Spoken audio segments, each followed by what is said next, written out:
Bonjour Emile Kaom, je suis très content de vous retrouver aujourd'hui dans un lieu un petit peu différent. Je suis en déplacement pour mon travail, mais je pense à vous et donc je vous envoie cette vidéo. Au moment où vous allez la recevoir, en fait, la France aura choisi un nouveau président et ça m'a fait penser tout naturellement au fait de se poser cette question, est-ce qu'en tant qu'homme chrétien, on est en droit et on a la possibilité, sans endommager notre témoignage chrétien, d'avoir des idées politiques, de pouvoir en parler avec d'autres, voire même d'aller plus loin et de nous engager dans la politique. Est-ce que c'est possible? Est-ce que c'est compatible quand on est chrétien et engagé en tant que croyant d'avoir des idées politiques et même de les faire valoir et d'en discuter et de s'engager sur un projet? Ce sont des bonnes questions et j'aimerais les décliner en 5 points, en 5 questions en fait auxquelles j'aimerais répondre. Donc la première de ces questions serait en tant que chrétien, est-ce que je suis supposé avoir une pensée politique, c'est-à-dire appartenir à une famille politique, une famille de pensée politique? La deuxième question, quand on est croyant, est-ce qu'on peut s'engager dans la politique au point de partager ses opinions sur la place publique, quel que soit cet endroit public? On verra qu'il y en a plusieurs. Ensuite, troisième question, est-ce que je dois voter? Est-ce que je dois participer au royaume de ce monde et au gouvernement de ce monde, déjà par mon vote? Quatrième question, est-ce que je dois prier pour les élus qui sont opposés à moi? J'ai pas voté pour eux et peut-être même qui sont opposés aux valeurs de l'évangile. Est-ce que je dois prier pour eux quand même? Ou est-ce que ce sont des adversaires? Et puis dernier point, est-ce que je peux m'engager moi-même et briguer un mandat d'élu, un poste de responsable politique, quel que soit le niveau? Donc ce sont des bonnes questions parce qu'en fait, on est dans une société dans laquelle on vit et je pense que c'est important de se demander comment est-ce que je peux être le sel de la terre et la lumière du monde comme Jésus me demande de l'être.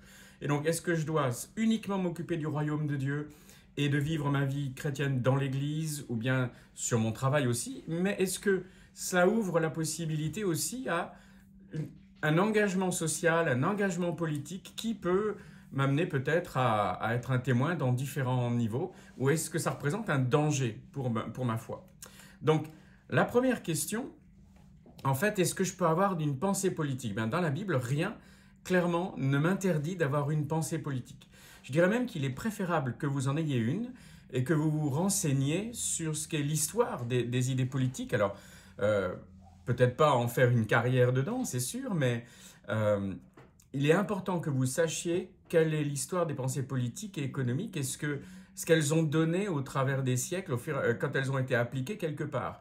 Que vous puissiez voir les différences entre les théories et la pratique.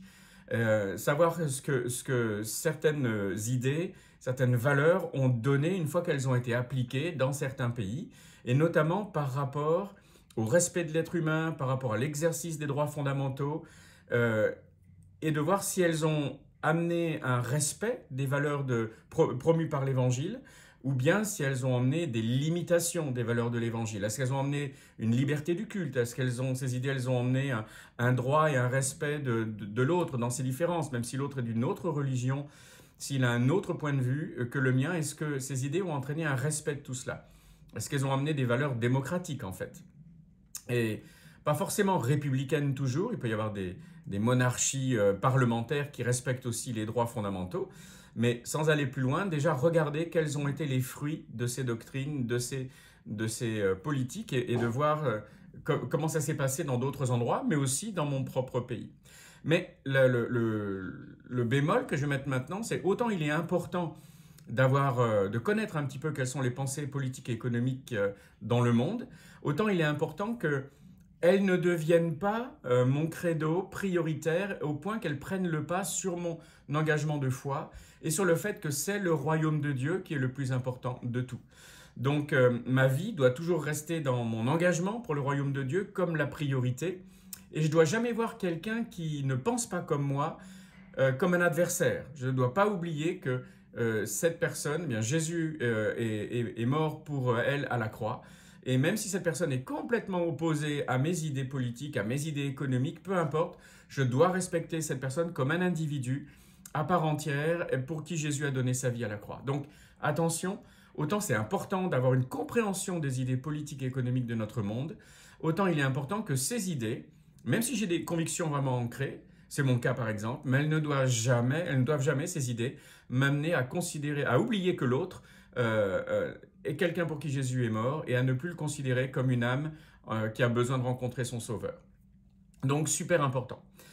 Est-ce que je peux, deuxième question, partager mes opinions dans la sphère publique, quelle qu'elle soit? Alors là, je dirais qu'il faut faire super attention à ce qu'on dit, ce qu'on écrit, et que ce soit à l'église, que ce soit dans des réunions, et aussi sur les réseaux sociaux. Les réseaux sociaux sont une place publique, donc tout ce qu'on va dire et écrire à ces endroits-là, ça peut être retenu contre nous, parce que ça va rester. Et alors, encore une fois, fondamentalement, il n'y a rien qui nous y empêche dans l'écriture, sauf que il faut vraiment qu'on fasse attention à avoir une opinion qui soit éduquée, on soit renseigné avant sur les questions de société, les questions économiques et politiques. Et toujours, quand on s'exprime en public, quelle que soit la manière et le lieu dans lequel on le fait, on doit toujours le faire dans le respect de la personne qui ne croit pas comme nous.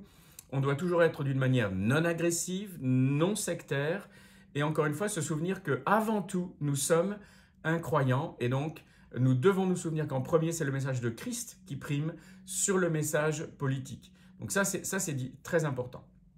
Troisième question, est-ce que je dois voter? Oui, oui, oui et archi oui. Chaque fois que vous le pouvez, chaque fois que c'est possible, à moins que vous ayez un empêchement, il faut aller voter. Pourquoi? Parce que c'est quand on vit dans une démocratie, on a le droit de voter, on a le droit de s'exprimer. On n'a plus le droit, si on ne va pas voter, on n'a pas le droit de dire je ne suis pas d'accord. C'est un droit que nos ancêtres ont acquis à un fort prix. Ils se sont battus, certains ont donné leur vie pour qu'on ait ce droit. Moi, j'ai personnellement vécu sous une dictature où le droit de vote n'était qu'une parodie de droit de vote, mais il y a même des dictatures où il n'y a pas de droit de vote. Et donc, en fait, les gens qui vivent dans ces pays-là nous regardent avec envie quand on a le droit de voter. Et donc, c'est indispensable, dans un pays comme la France, et vous n'êtes peut-être pas en France, vous qui nous regardez, mais en France, là où on a eu des élections, et là, je dirais c'est indispensable de s'exprimer, même si on n'aime pas les candidats, même si on ne sait pas quoi voter, on peut voter blanc, mais il faut voter. Parce que c'est un droit que nous avons, qui nous a été acquis chèrement.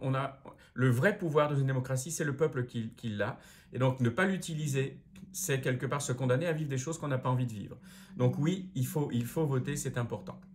Est-ce que je dois prier maintenant pour les élus qui sont les gens qui sont au pouvoir, qui ne sont pas de mon avis? Eh bien oui, absolument. L'apôtre Paul, dans 1 Timothée, chapitre 2, versets 1 à 4, nous dit oui, de prier pour les élus, les gens qui sont au pouvoir, quels qu'ils soient, pour assurer la paix du pays dans lequel ou de la ville dans laquelle on vit. Eh bien, c'est indispensable de prier pour ces personnes, même si on n'a pas voté pour eux, même si on n'est pas de leur avis, même si on ne pense pas comme eux, voire même s'ils sont opposés aux valeurs de l'Évangile, je dirais presque encore plus. Si ce sont des gens qui sont en faveur de l'Évangile, ben prions pour qu'ils aient une voix qui soit entendue. S'ils sont opposés à l'Évangile, bien prions pour que Dieu les touche, prions pour que Dieu les convainque, prions pour ces personnes-là au pouvoir. Et vous savez, il y a plus de représentants de nationaux, des sénateurs, des députés, des élus dans les conseils municipaux, des maires, des gens peut-être plus proches de vous. Il y en a plus que vous l'imaginez qui sont en fait des gens qui ont des valeurs proches de l'Évangile. Et donc, on doit prier pour que ces valeurs soient promues, que ces valeurs soient respectées, parce que ce sont des valeurs de vivre ensemble, des valeurs de paix sociale, des valeurs où on doit prier pour la paix. Donc, on paye nos impôts comme Jésus nous demande de le faire. Hein, on rend à César ce qui est à César et à Dieu ce qui est à Dieu. Et on prie pour ces gens qui sont au pouvoir parce qu'ils y ont été placés. Et Dieu l'a permis, même s'ils ne sont pas d'accord avec l'Évangile, Dieu a permis qu'ils soient là où ils sont. Donc notre responsabilité en tant que croyants, la Bible est très claire dans l'Ancien comme dans le Nouveau Testament. On doit prier pour eux parce que notre bonheur dépend aussi de ces personnes-là. Donc prions pour eux. Et rappelons-nous que quand Jésus parle et quand Paul écrit, ils sont sous un occupant qui est l'occupant romain, qui est quelqu'un qui est agressif, qui est néfaste, qui est difficile avec la population juive. Et cependant, Jésus, comme Paul, nous demande de les respecter, de prier pour eux. Donc vraiment, c'est un encouragement à le faire. Et puis ensuite, dernière question, est-ce que je peux m'engager moi-même en tant que croyant et briguer un mandat d'élu, quel que soit le niveau? Eh bien oui, absolument oui, la Bible n'est pas contre. Je dirais même que c'est important de pouvoir amener soi-même, si on s'y sent appelé par Dieu, eh bien d'amener une voix qui est une voix de respect, une voix d'ouverture, une voix qui met en valeur l'être humain et le respect de l'être humain. Donc il y a plein de niveaux politiques. Vous pouvez être adjoint au maire, vous pouvez être rentré dans un conseil municipal, être maire vous-même, ou bien même briguer quelque chose de plus élevé. Je pense qu'il est indispensable de demander à Dieu déjà si c'est votre responsabilité. Et puis si vous sentez qu'il y a un feu vert de la part du Saint-Esprit, eh bien pourquoi pas, vous pourrez un jour être élu député, sénateur, vous pourrez être élu, peut-être choisi d'être ministre, et qui sait, ça peut aller même très loin. Et si un jour la France avait un président de la République ou une présidente de la République qui soit un chrétien convaincu, et pourquoi pas, ou un premier ministre, et pourquoi pas.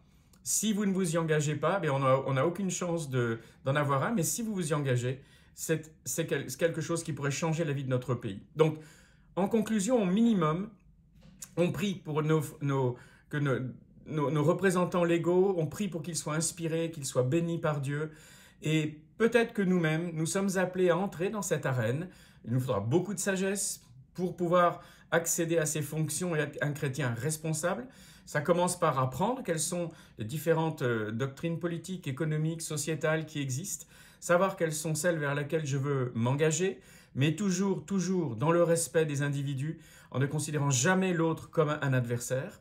Et puis, je termine par là, en n'oubliant jamais que nous sommes avant tout un témoin de l'Évangile. Donc on va le faire d'une manière respectueuse, d'une manière pacifique, d'une manière responsable. Et ça commence par prier, pour ceux qui aujourd'hui sont en charge, et prier Dieu, pour que, si c'est sa volonté, un jour peut-être, en tant que croyant, en tant qu'homme de Dieu, eh bien je puisse m'y aventurer moi-même, si c'est le plan de Dieu.